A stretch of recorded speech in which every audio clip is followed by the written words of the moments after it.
Hello friends, आप सभी लोगों का इस वीडियो में स्वागत है। फ्रेंड्स, फैकल्टी का फर्स्ट राउंड पूरी तरीके से ख़त्म हो चुका है।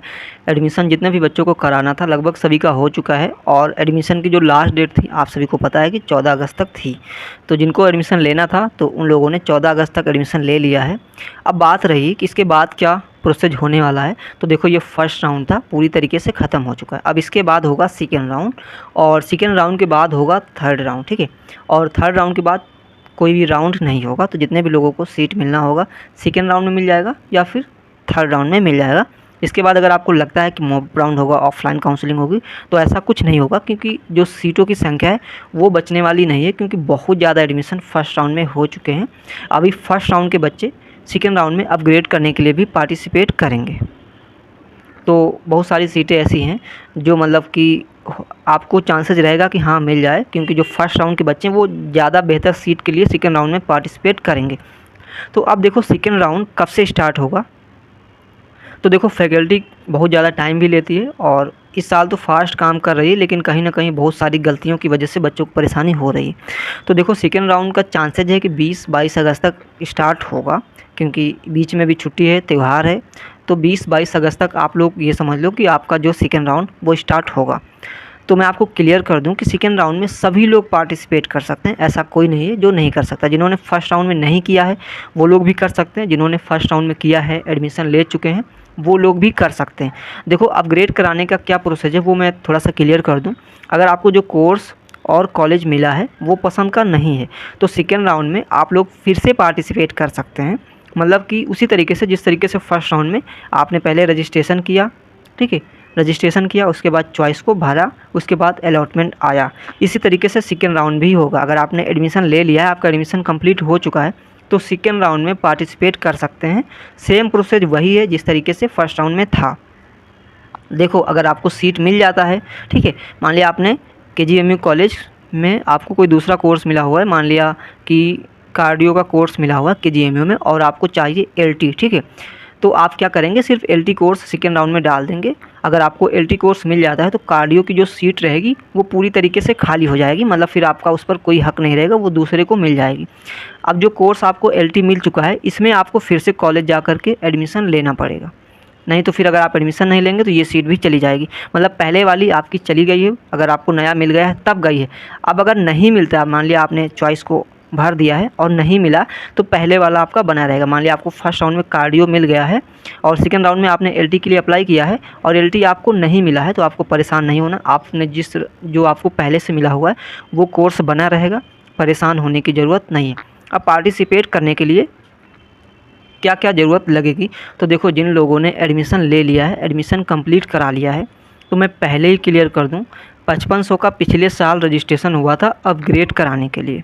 तो मतलब अगर आपने एडमिशन ले लिया है तो चांसेस यही है कि आपको 5500 रुपये का अपग्रेड कराने के लिए पे करना होगा रजिस्ट्रेशन के टाइम पर। अगर आपको फर्स्ट राउंड में कोई भी कोर्स नहीं मिला है, ठीक है, तब आपको ओनली 500 का रजिस्ट्रेशन करना होगा। बट अगर आपको यहाँ पर कोर्स मिला था, आपने एडमिशन नहीं लिया, ठीक है, अगर आपने एडमिशन नहीं लिया तब भी आपको यहाँ पर 5500 पे करना पड़ेगा, और अगर आपने एडमिशन ले लिया है तभी आपको 5500 पे करना पड़ेगा अपग्रेड कराने के लिए।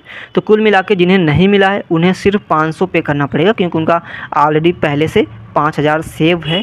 बट आपने एडमिशन ले लिया है तो आपका जो 5000 आपने जमा किया था सिक्योरिटी, ये आपका कॉलेज की फ़ीस में इंक्लूड हो चुका है। तो आपको फिर से 5500 का रजिस्ट्रेशन कराना होगा, तब आप सेकेंड राउंड की काउंसलिंग पार्टिसिपेट कर पाएंगे अपग्रेड कराने के लिए। और अगर आपको यहाँ पर कोर्स मिला हुआ था और आपने एडमिशन नहीं लिया है, उस टाइम पर आपको फिर से 5500 का रजिस्ट्रेशन कराना पड़ेगा। तो ये प्रोसेस होने वाला है। तो काफ़ी सारे लोगों के मन में डाउट थे कि कितना पेमेंट लगेगा सेकेंड राउंड की काउंसलिंग में पार्टिसिपेट करने के लिए। तो देखो, पिछले साल ऐसा ही हुआ था। पिछले साल भी जिन लोगों को अपग्रेड कराना था उन्हें 5500 पे करना था, और जिन्हें फर्स्ट राउंड में नहीं मिला था तो उन लोगों को ओनली 500 पे करना था और उनका रजिस्ट्रेशन कम्प्लीट हो गया था। तो ये सारा कुछ प्रोसेस होने वाला है। तो मैंने बता ही दिया कि सेकेंड राउंड आपका 20-22 तक स्टार्ट हो जाएगा, उसको मैं आपको इन्फॉर्म कर दूंगा जैसे स्टार्ट हो जाएगा, और क्या प्रोसेस रहेगा सारा कुछ मैं बता दूंगा। और किस तरीके से चॉइस भरना है वो आप सभी को पहले से ही पता है, किस तरीके से चॉइस को फिलअप करना होगा। तो सीटों की संख्या की बात करें तो ऐसी बात नहीं है कि सारी सीटें फुल हो गई हैं, बहुत सारी अभी सीटें वैकेंट हैं। अगर आपको कोई कोर्स कॉलेज चाहिए तो आप सेकेंड राउंड में पार्टिसिपेट कर सकते हैं।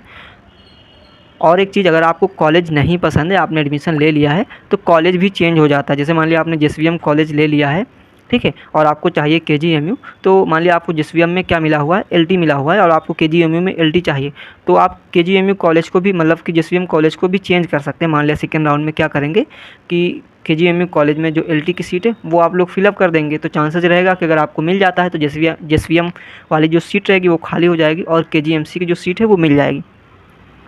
अब यहाँ पर एक और रिस्क है अपग्रेड कराने वालों के लिए, पहले ही क्लियर कर दूँ। देखो, मैंने जब काउंसलिंग स्टार्ट हुई थी तो हर वीडियो में मैंने बताया था कि आप लोग ऐसा करना कि जो कोर्स मिले आपकी पसंद का मिले, जो कॉलेज मिले आपकी पसंद का मिले, आप गलत मत भरना। आपको 2-2 बार मौके मिले, आपने फिलअप किया, ठीक है। अभी आप अपग्रेड के लिए सोच रहे हैं तो मैं पहले बता दूँ, देखो जैसे केजीएमयू कॉलेज आपको मिल गया है, केजीएमयू कॉलेज में कोई दूसरा कोर्स मिला हुआ है, आपको एलटी चाहिए या फिर ओटी चाहिए, ठीक है, तो आप क्या करेंगे, केजीएमयू कॉलेज ही डालना। तो इससे क्या होगा कि इसी कॉलेज में आपका एडमिशन अगर आपको मिल जाता है दूसरा सीट, तो इसी कॉलेज में एडमिशन हो जाएगा, तो आपको कोई फ़ीस नहीं देना पड़ेगा। बट जैसे आपको केजीएमयू कॉलेज मिल गया, ठीक है, फर्स्ट राउंड में, और आपने सेकेंड राउंड में क्या किया, जेएसवीएम कॉलेज के लिए डाल दिया फ़ीस, ठीक है, तो उस टाइम पर क्या होगा कि केजीएमयू कॉलेज में आपने 19,000 ऑफलाइन फ़ीस तो जमा कर दी है, ठीक है, डीडी के रूप में, तो ये जो 19,000 है आप लोग वापस लेने जाएंगे। मान लिया आपको जेएसवीएम कॉलेज मिल गया, फर्स्ट राउंड में केजीएमयू मिला था, एडमिशन ले लिया, अब जेएसवीएम मिल गया, आप जेएसवीएम में एडमिशन लेना है, तो आप लोग 19,000 तो अपना वापस लेने जाओगे, कैश वाला जो डीडी के रूप में दिया है, तो ये आपका तुरंत वापस नहीं होगा, ठीक है, तुरंत वापस नहीं होगा, इसे वापस होने में 1 मंथ का टाइम लग जाता है, ठीक है, तो ये भी रिस्क है। तो अगर आपको जेएसवीएम मिलेगा तो आपको दोबारा से वहाँ जा कर के 19,000 अपने पास से देना पड़ेगा, और जो आपने 19,000 ऑनलाइन जमा किया हुआ है तो उसमें कोई इश्यू नहीं है, वो आपका सेव रहेगा और आपका अलॉटमेंट भी डाउनलोड हो जाएगा। 19,000 आपको दोबारा से पे नहीं करना पड़ेगा, बट जो कैश वाला है, जो आपने कॉलेज में फ़ीस जमा की, वो आपको तुरंत वापस नहीं मिलती है, ठीक है। ऑनलाइन वाला तो सेव रहेगा, आपने मान लिया ऑनलाइन वाला पे किया हुआ है तो वो सेव रहेगा, उससे अलॉटमेंट लेटर डाउनलोड हो जाएगा, बट जो आपने कैश डीडी के रूप में दिया है उसे वापस होने में 1 मंथ का टाइम लग जाता है। इस वजह से कोई दूसरा कॉलेज मिलेगा तो वहाँ जा कर के आपको जमा करना होगा, और साथ में डॉक्यूमेंट भी वापस आपको लेना होगा कॉलेज से, ठीक है। मान लिया कोई भी कॉलेज आपको मिल जाता है तो डॉक्यूमेंट वापस लेना होता है, और डॉक्यूमेंट वापस मिल जाता है, उसमें कोई इश्यू नहीं है, ठीक है। मान लिया आपको जेएसवीएम मिल गया फर्स्ट राउंड में और आपको फिर दूसरे में केजीएमयू मिल गया, तो आप जेएसवीएम जाएंगे डॉक्यूमेंट वापस लेने, तो डॉक्यूमेंट आपका मिल जाएगा, बट फीस जो है आपकी जो आपने कैश जमा किया होगा वो तुरंत नहीं मिलेगी। ऑनलाइन वाली कोई इश्यू नहीं, ऑनलाइन वाला आपका सेव रहेगा। तो फिलहाल इस वीडियो में इतना ही था, फिर भी कोई डाउट है तो प्लीज़ कमेंट करना, और चैनल सब्सक्राइब नहीं किया तो कर लेना, टेलीग्राम मेरा ज्वाइन कर लेना, मैंने लिंक डिस्क्रिप्शन में दे रखा है, कोई भी इन्फॉर्मेशन होती है टेलीग्राम पे मैं शेयर